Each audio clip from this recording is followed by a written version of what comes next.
fondasinya, institusi itu fondasi.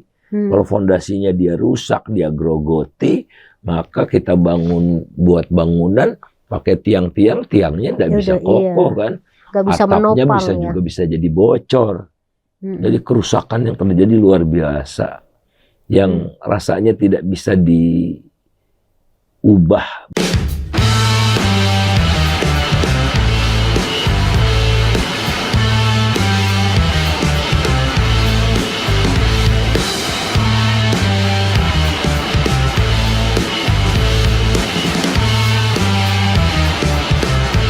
Halo pemirsa MPTV, bertemu lagi dalam program acara Ngeteh Nong Minum Teh bersama saya Nong Darul Mahmada. Dan tamu saya hari ini adalah Bang Faisal Basri. Terima kasih Bang. Nggak jumpa ya. Iya. Dan mungkin pemirsa MPTV sudah sangat akrab ya dengan Bang Faisal sebagai seorang ekonom ya. Pernah juga menjadi seorang politisi. Tapi kayaknya Bang Faisal nggak cocok ya. Politisi partai. Iya. 2 tahun. Politisi sebagai sekjen partai waktu itu karena mendirikan dan melahirkan Partai Amanat Nasional ya Bang ya. Iya. Tapi sebagai dosen masih ya Bang ya. Udah Di pensiun UI. sekarang, udah pensiun. Oh. Cuma kalau di kampus-kampus masih jalan-jalan di kampus. Jalan kalau aja diundang di kampus, ya. kuliah umum, seminar.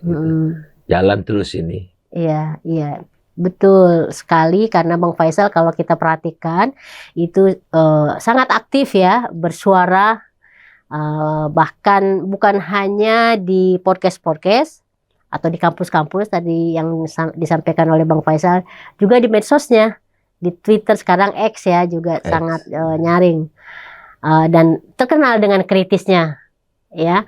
Bahkan mungkin kalau pemirsa MPTV perhatikan, sebelum soal Blok Medan itu rame kemarin nih, sekarang ketutup lagi nih Bang. Bang Faisal itu udah teriak ya, meskipun kurang diperhatikan. Tapi Bang Faisal teriaknya itu sejak 2 tahun yang lalu kalau nggak salah ya Bang ya. 2020 ya, 2022 lah. Dan terakhir itu di podcastnya Abraham Samad ya, yang 2023 akhir 2023 ya. Dan itu Bang Faisal kan bicara nggak hanya sekedar asumsi atau konon gitu ya, isu gitu. Bang Faisal pegang datanya ya. Datanya dengan mudah kita dapat bahwa walaupun biji nikel sudah dilarang ekspor sejak 2020, tapi sampai tahun lalu, tahun ini juga barangkali, tapi sampai tahun lalu datanya dari 2020 sampai 2023 itu masih terjadi impor oleh China, dari datanya dari China, dari Indonesia, totalnya 5,6 juta ton ya. Artinya itu nikel milik kita ya sebenarnya ya, dari negeri kita gitu ya. Dari negeri kita. Yang katanya dilarang untuk diekspor, tapi sebenarnya itu keluar juga dari dan itu banyak, datanya 5,6 juta. Luar biasa. Nah ini juga sempat kan rame di bulan lalu itu ya, awal bulan lalu kalau nggak salah atau bulan Juli gitu, pernyataan Bang Faisal ini terkonfirmasi dalam pengadilan Bupati Maluku Utara itu yang terkenal dengan Blok Medan itu kan sebenarnya karya semacam mengkonfirmasi kan Bang ya, apa yang dikatakan oleh Bang Faisal. Kalau Bang Faisal mungkin istilahnya data secara keseluruhan yang melibatkan waktu itu Bang Faisal bilang Airlangga Hartarto dan juga Bobi Nasution ya. Dan ada lagi jenderal yang di Makassar kalau tidak salah. Yang saya dapatkan datanya ya dari KPK.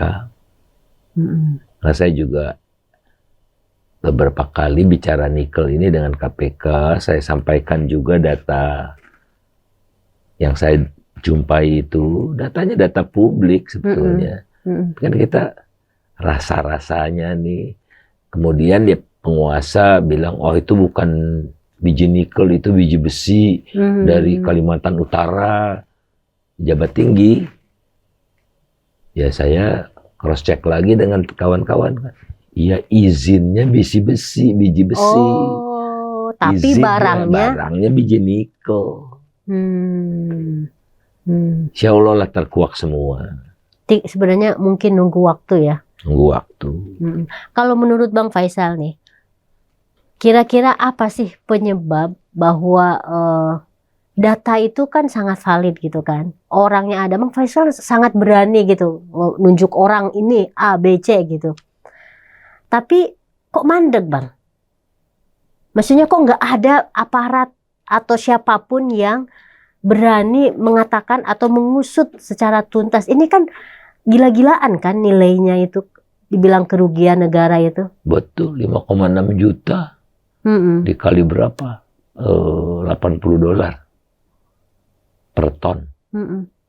Luar biasa itu. Mereka tidak bayar pajak, namanya juga nyelundup kan. Tidak bayar royalti. Tidak bayar apa-apa. Ya tidak mungkin rakyat kecil yang melakukan itu, harus di backup oleh aparat. Biaya cukainya juga macam-macam ya. Tapi suatu ketika karena sedemikian banyak ya, belum timah, batu bara juga mungkin ada keganjilan. Saya masih neliti lah ya, karena ada batu bara kan yang hitam. Ada yang abu-abu itu namanya lignit. Itu ada kira-kira 10%-nya gitu. Jadi kalau digabung batu bara dengan lignit itu 2022 pendapatan dari ekspornya itu 1.000 triliun. Segelintir aja. Nggak sampai 20 pengusaha atau grup pengusaha gitu. Yang menjalankan itu ya. Dan itu bebas pajak ekspor. Kalau negara-negara lain itu kan sumber daya alam ya, harga melonjak itu dikenakan pajak durian runtuh. Ini kan rezeki non-plok ini bukan karena kehebatan, tapi karena perang Ukraina kan. Nah diambil oleh negara sebagian, orang punya negara atau dikuasai oleh negara kan. Bagi sebesar-besar kemakmuran rakyat, tapi konstitusi itu. Ya. Ekspornya luar biasa, tapi rupiah masih loyo, industrinya loyo, gitu kan. Kerusakan alamnya luar biasa, gitu.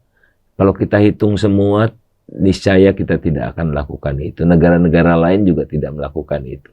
Filipina tidak, Australia tidak. Australia cadangannya juga lumayan besar, tapi produksinya cuma 180.000 ton, gitu. Kita 1,8 juta ton. Saya pakai data USGS lah. Itu artinya benar-benar dieksploitasi luar biasa gitu menurut Bang Faisal ya? Overeksploitasi. Untuk ya inilah logistik politik ini kan. Iya kan yang punya batu bara kan hampir semua ketua umum partai punya.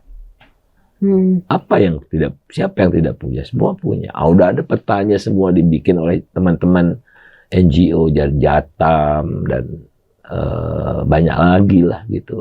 Pribadi saya juga membuat kata pengantar untuk buku ekonomi politik batubara gitu, tapi belum terbit nih barangkali masih berpikir gitu ya teman penulisnya ini. Karena pastinya banyak nama-nama yang keluar di situ ya. Iya. Ya yang ada di putaran itu aja. Putaran dalam ya. Siapa yang tidak punya batu bara? Sandiaga Uno, Luhut, Erlangga, Ketua Umum PAN, Zulhas ada juga. Dan banyak lagi lah, hampir semua ada. Jadi itu mah udah kayak bagi-bagi ya, yang berada di kursi ke penguasa sekarang itu semuanya dapat gitu kebagian. Kalau melawan ya tidak diperpanjang. Nah sekarang menarik nih Bang. Oleh karena itu Kementerian SDM harus dipegang 100%. Nah itu kita menarik ini karena hari ini tuh terjadi reshuffle nih. Pak Jokowi tinggal 2 bulan lagi kan sampai bulan Oktober terakhir.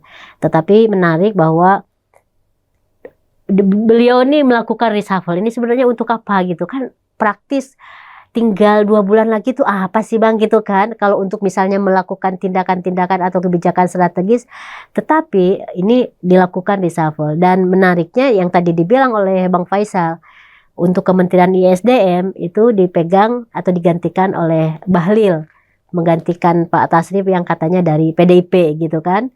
Terus yang Hunkam juga Kementerian Hukum juga yang orang PDIP digantikan oleh dari Pak Supratman dari Gerindra ya. Ini menarik Bang, yang posisinya Bahlil diganti oleh Rosan ya. Jadi ada pergantian yang menurut saya menjawab apa yang tadi dibilang oleh Bang Faisal, bahwa sumber daya alam ini yang selama ini sudah dikuasai gitu, sepertinya tidak akan ada perubahan karena yaitu sudah diamankan gitu istilahnya. Menurut Bang Faisal gimana? Mungkin pemirsa MPTV bisa tahu, pengen tahu juga pemetaannya tuh nanti seperti apa Bang dengan perubahan atau dengan posisi Bahlil yang sekarang pegang Kementerian ISDM ini. Gamenya kelihatannya tidak berubah ya, tidak berubah. Ada kesan bagi-bagi. Bahlil kan proksi Pak Jokowi misalnya, kemudian Suparman ya Gerindra gitu kan kuncinya ini sumber daya alam, banyak pihak yang harus diberikan kompensasi gitu. Kompensasinya apa yang bisa diberikan yaitu bahkan ini sebelum pemilu. Para ustadz, para pastor, para tokoh-tokoh agama kan ini cerita mereka langsung kepada saya, diiming-imingi konsesi tambang dan atau proyek di IKN. Nah, ternyata kan masih berubah, habis pemilu masih berubah kan. Masih tidak puas dengan hasil pemilu yang menang mutlak dalam satu putaran gitu, masih ditarik juga PKS, PKB, Kim Plus ya, Koalisi Indonesia Maju Plus. Nah itu kan butuh konsesi juga kan, dan konsesinya ya dalam bentuk konsesi-konsesi ini sangat boleh jadi juga bisa izin impor, bagi-bagi kuota impor maupun ekspor begitu, ada macam-macam kan, CPO, ada banyak sekali pokoknya yang bisa dibagi-bagi ya. Jadi artinya impor. Bukan hanya sekedar kursi dalam pemerintahan yang baru, tapi juga di balik itu tuh ada yang tadi dibilang oleh Bang Faisal. Nah, persoalannya logistik yang besar diperlukan dan semakin mutlak kalau partainya jelek. Harusnya kan mereka 5 tahun itu bekerja untuk rakyat kan. Rakyat tidak merasakan gitu. Sehingga ya kompensasinya uang. Dulu kita ingat waktu awal-awal reformasi lah ya, ada gerakan anti politisi busuk. Mas Franky bikin lagu. Ambil saja, buat apa, pilih mereka, ambil saja uang mereka, tapi jangan pilih mereka. Karena kita tidak bisa, jangan terima. Masyarakat tapi butuh pilih, juga. Gitu, butuh juga gitu.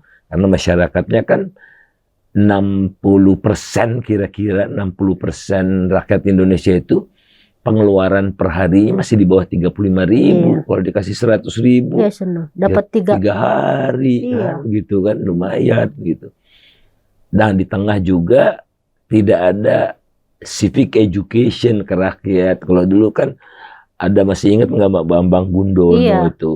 Bambang Gudono ini wayang orang wayang kan, ini apa istilahnya itu dari wayang kulit ya? Bukan. Apa istilahnya tuh dari ilalang gitu, apa istilahnya ya? Itu keliling desa. Keliling desa. Saya pun pernah menghadiri teman-teman kita itu udah pada tiada, Mas Franky sudah tidak ada, Bambang Gundono tidak ada lagi, mereka meninggal dalam usia yang masih relatif muda. Hari Rusli itu wah luar biasa itu waktu masa itu ya. Terus kita bikin koran kan, daftar politisi busuknya banyak banget sehingga harus dibikin koran kan. Ada disiapkan pengacaranya gitu. Saya masih ingat dulu salah satu promotornya kan Kang Teten gitu kan. Deklarasinya di Jalan Proklamasi, Tugu Proklamasi Taman itu Proklamasi, ya. masih ada Bang Ali, Sadikin dan macam-macam gitu. Ya peta udah berubah sekarang, ternyata sedemikian sangat cepat dan sangat cair gitu ya sekarang. Apa yang terjadi, yang saya khawatir itu ya institusi politiknya makin ekstraktif gitu. Harusnya kan inklusif. Institusi ekonominya juga makin ekstraktif, tidak inklusif. Jadi tugas kita adalah bagaimana mentransformasikan, caranya saya tidak tahu loh. Mentransformasikan dari ekstraktif ke inklusif gitu. Sehingga institusi kita tuh makin baik. Karena yang berbahaya sekali yang dilakukan oleh Pak Jokowi, terutama 5 tahun terakhir ini adalah fondasinya. Institusi itu fondasi.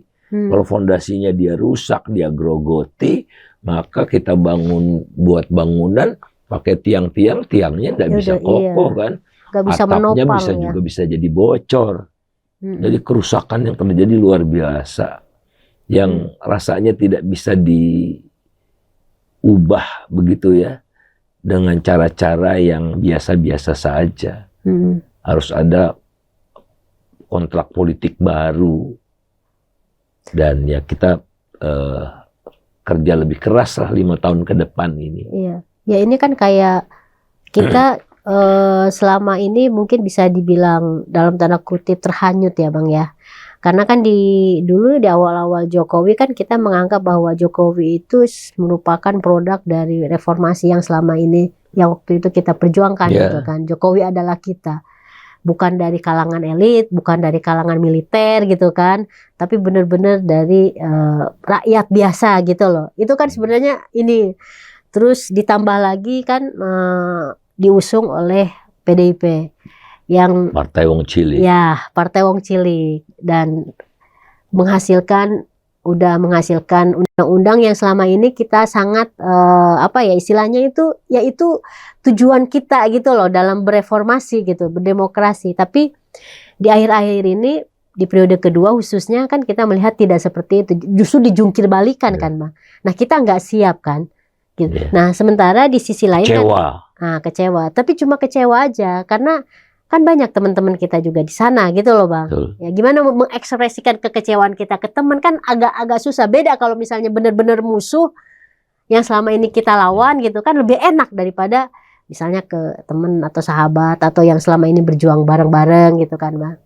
Nah di sisi lain dari segi ekonomi yang selama ini Bang Faisal teriakan, ini kan juga kita berharap ada kemajuan yang luar biasa karena kita kan betul-betul kaya dan kita bisa mengeksplorasi kekayaan itu. Tapi yang terjadi kan Bang Faisal yang selalu teriak apa krisis sebentar lagi, krisis akan di depan mata, seperti itu kan Bang gitu. Ya. Bedanya dengan zaman Pak Harto itu, zaman Pak Harto kekayaan alam juga dikuasai oleh negara, tapi diserahkan hampir semuanya ke BUMN. Nah BUMN itu tidak ada insentif untuk nilai pajak, memanipulasi data produksi gitu-gitu kan. Nah pasca reformasi kan ini ke swasta. Sehingga penerimaan pajaknya juga sangat kecil. Kecuali kalau ada booming komoditi gitu ya seperti 2022. Terus saya ngitung sangat kecil itu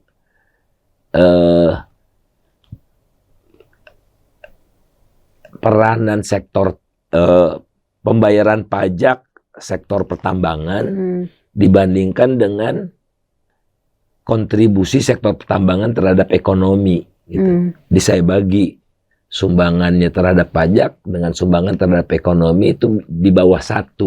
Nah, kalau di bawah 1 itu berarti minus ya? Masih 0, gitu yang ya?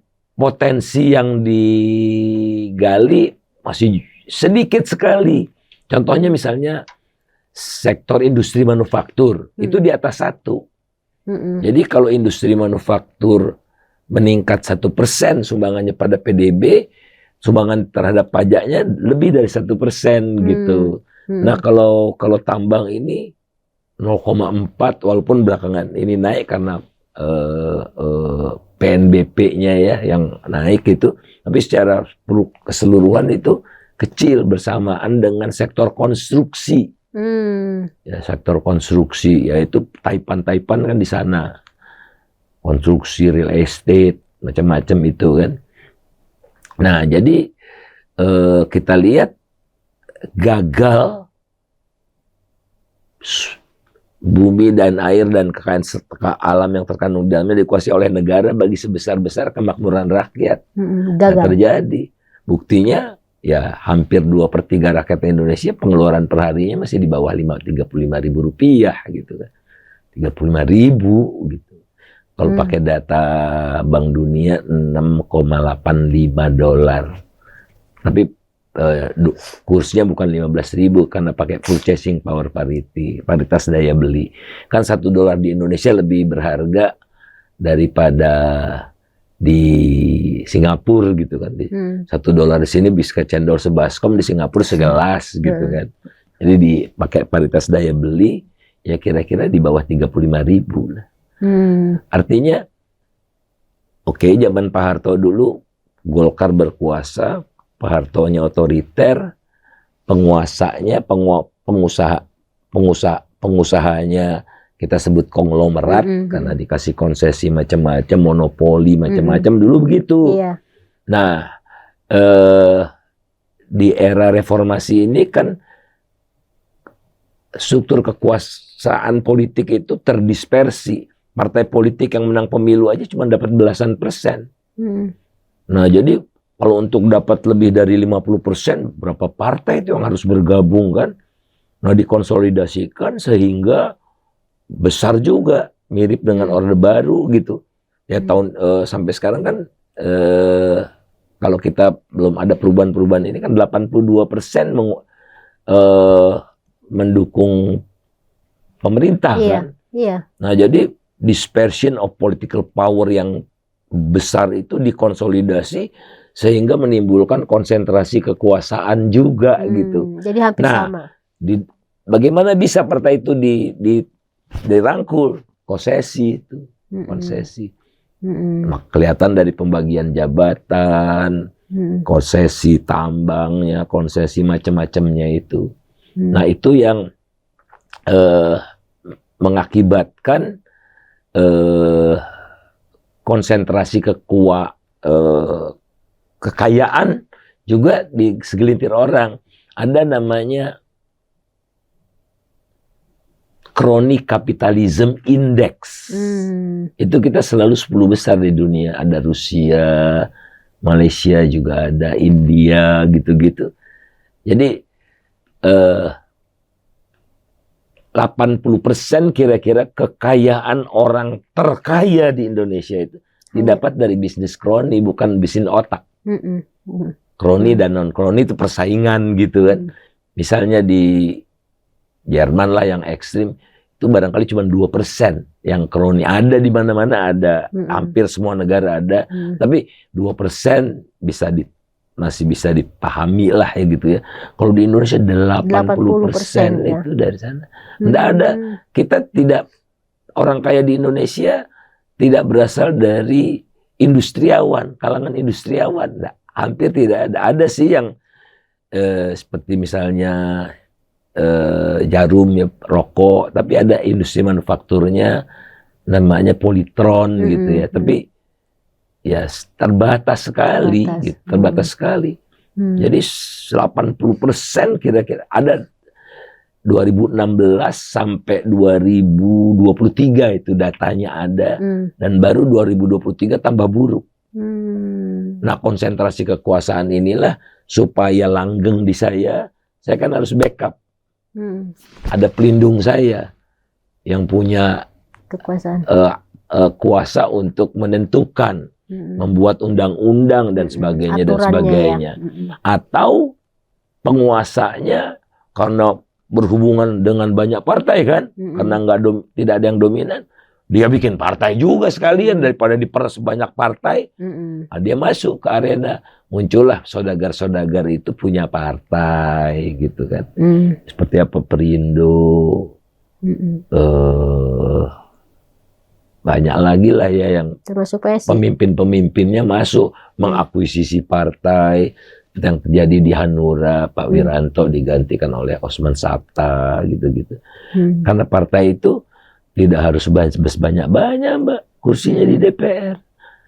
Kalau dia penggenap 2 kursi aja, penggenap bisa di mana-mana itu. Bisa kan jadi mahal ya? Mahal sekali justru. Karena tanpa dia tidak bisa jalan. Nah, jadi ini yang harus kita ubah. Dikuasai oleh negara bagi sebesar-besar kemakmuran rakyat itu amat konstitusi. Dan saya bisa buktikan bahwa kehadiran smelter nikel yang sebagian besar kebetulan dari Tiongkok, dari China itu, kita tidak memperoleh apa-apa, bahkan minus gitu kita dapatnya. Karena nilai tambahnya, keuntungannya lari ke mereka, plus kita subsidi mereka. Justru ngeluarin uang, tidak dalam bentuk uang, tapi kalau dia beli batu bara tahun 2022 itu $400 atau $345 rata-rata setahunnya, dia cuma bayar $70. Kalau kita ekspor kita dapat 345, kalau kita jual ke smelter itu 70 atas nama DMO, proyek strategis nasional. Awal-awalnya proyek strategis nasional kan yang paling banyak itu buat irigasi dan bendungan. Bendungan ya. Make sense gitu ya. Lama-lama apapun dikasih. Termasuk buat konglomerat itu ya. Ya, PIK itu dengan Sinarmas BSD itu. Ya, Sinarmas. Sinarmas Group. Jadi justru hanya dinikmati atau sebenarnya nggak layak untuk dijadikan sebagai proyek strategi nasional ya, karena itu kan sebenarnya udah jalan sendiri sebenarnya kan. Tanpa dikasih pun dia bisa jalan. Misalnya insentif pajak, bebas bayar pajak, tidak bebas bayar pajak pun dia datang gitu. Kan kita tuh kasih iming-iming supaya tadinya mereka tidak datang jadi datang. Ini tidak dikasih iming-iming pun mereka datang. Kalau sumber daya alam, kecuali sumber daya alamnya di Singapura, barangkali mereka ke Singapura, tapi sumber daya alamnya di sini mereka harus datang. Dikasih juga gitu. Iya, Bang Faisal ada yang bilang, saya pernah mendengar gini, dulu karena Bang Faisal tadi membandingkan dengan di era Soeharto ya. Dulu waktu katanya di era Soeharto itu kan kita mengalami yang namanya booming oil ya, oil booming ya. Oil boom. Tetapi di zaman Soeharto itu katanya kan kerasa banget dampaknya itu buat kita khusus karena Soeharto waktu itu ada Inpres, SD Inpres. Jadi waktu itu membangun SD Inpres di mana-mana gitu, itu konon dari oil booming itu ya. Nah di era sekarang ini kita mengalami yang namanya nikel booming atau batu bara booming. Tetapi nah itu makanya ini kok bisa begitu ya Bang? Maksudnya karena yang seperti saya sampaikan tadi Mbak, sumber daya alam itu dioperasikan oleh BUMN. Dulu di zaman Soeharto ya. Pertamina. Nggak elok juga karena Pertaminanya hampir membangkrutkan negara. Karena ya itu tidak ada kontrol kan. Diktatorship itu tidak ada batasnya kan. Sehingga kemencengan itu tidak langsung dikoreksi. Menumpuk sehingga utangnya tidak bisa dibayar, negara yang ngambil alih utangnya. Jadi Ibnu Sutowo diganti oleh Pit Haryono, waktu itu Sekjen Kementerian Keuangan gitu ya. Karena ini terkait dengan keuangan negara, cadangan devisa kita terbatas, utang yang jatuh tempo tidak bisa dibayar oleh Pertamina, dan Pertamina karena tidak ada kontrol ya, semua oleh Pak Harto, bikin proyek di mana-mana gitu. Namun walaupun begitu, sebagian besar uang minyak itu masuk APBN dalam bentuk apa? Penerimaan migas kita itu lebih besar dari non migas. Nah itulah yang bisa jadi bikin SD Impres, puskesmas, jalan-jalan, macam-macam jalan-jalan, segala macam itu. Ya sebagian dikorupsi, tapi ya terbatas gitu ya. Nah kalau sekarang yang diambil itu konsesinya. Jadi konsesi tambang, dulu kan cuma ada Bukit Asam. Ya sekarang swasta yang lebih banyak. Pertanian, PTPN, ya pengusaha-pengusaha besar terbatas. Minyak sekarang ada dibolehkan swasta gitu ya, tapi minyak ini masih rada teratur karena ada yang memonitor terus, memantau terus gitu. Ada SKK migas, mereka harus bikin perencanaan macam-macam. Nah di tambang ini belum mengerikan, mengerikan. Jadi di tambang ini bisa dibilang baru ya Bang, sehingga misalnya belum ada yang namanya ya di era reformasi. Jadi belum adanya kesiapan misalnya untuk kayak mengawasi jalannya sehingga tidak bocor kayak gitu-gitu Bang. Jadi misalnya ada biaya reklamasi pasca tambang itu harus ada iurannya, tapi uangnya kita tidak tahu kemana, gitu. Nah, disalahkanlah daerah sehingga sekarang izinnya ditarik ke pusat. Jadi permainannya adalah di pusat. Sehingga makin sentralistik, kembali ke Orde Baru tuh. Jadi Otda itu udah praktis, udah tipis sekali karena bagi-baginya di Jakarta. Oleh karena itulah tidak hanya Pemda, tapi partai-partai, cabang-cabang partai di daerah pun lemah. Ya, dia ikut komando dari pusat, ketua umumnya. Ya, pusatnya yang deal dengan penguasa-penguasa ini. Jadi bagi saya Indonesia itu tidak akan bisa sejahtera rakyatnya karena begitu luas dan begitu beragamnya kita.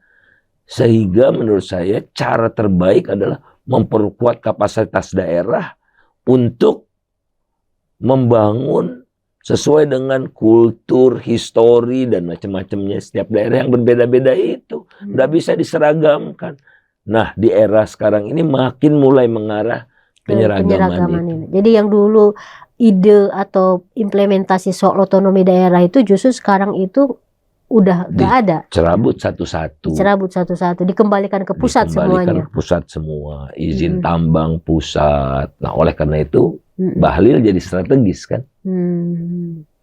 Jadi fungsi dan perannya Bahlil sebagai Menteri SDM punya kuasa yang luar biasa. Apalagi kalau nanti jadi ketum Golkar ya. Ya. Ya bisnisnya juga ada kan ya.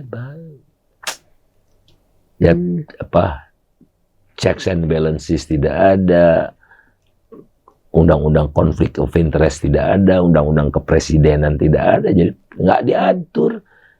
Kalau misalnya di beberapa negara itu, kalau di tahun terakhir jangan mengeluarkan kebijakan-kebijakan strategis gitu-gitu kan, nggak ada. Di sini tidak ada aturannya. Makanya tinggal 2 bulan lagi masih reshuffle, ya bukan untuk kepentingan bangsa sebetulnya, untuk memperkokoh kekuatan rezim ini, untuk mengamankan soal keberlanjutan itu ya Bang? Betul. Tapi kalau menurut saya waktunya udah tidak terlalu lama lagi, karena kan persekongkolan mereka ini kan persekongkolan jahat.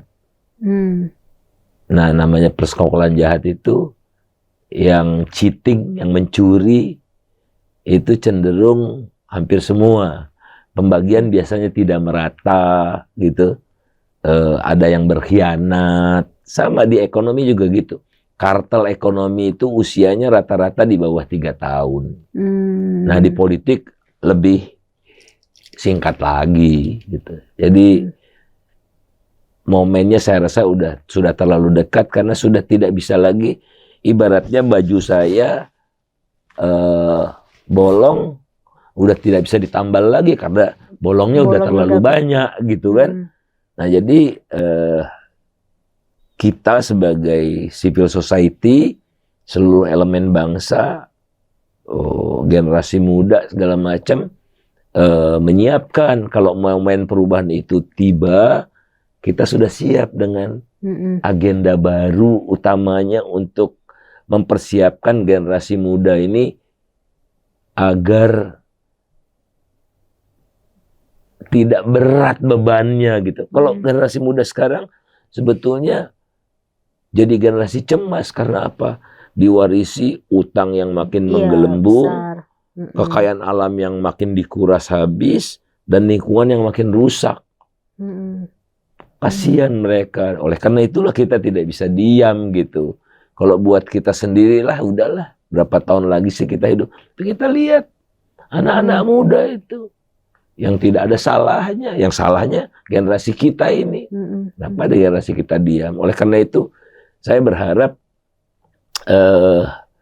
generasi muda itu lebih bersuara lagi, lebih lantang lagi. Karena mereka lah pilarnya demokrasi sekarang ini, karena ya mayoritas pemilih ya mereka gitu, dan mereka tidak ada beban masa lalu yang berat gitu-gitu kan, dan berpikirnya rasional dan mampu untuk menerawang ke jauh ke depan, karena belum rabun matanya gitu. Kalau kita udah susah, terlalu banyak beban masa lalu gitu, sehingga ya nggak bisa melihat masa depan lagi. Oke. Waduh, kita udah panjang sekali Bang Faisal, dan terima kasih nih untuk waktu yang di MPTV. Iya, kita dulu ngeteh nih. ya, ngeteh dulu. Udah adem nih. Ya, banyak banget ya obrolan kita nih dengan Bang Faisal, karena memang Bang Faisal ini sumber informasi nih yang kita sangat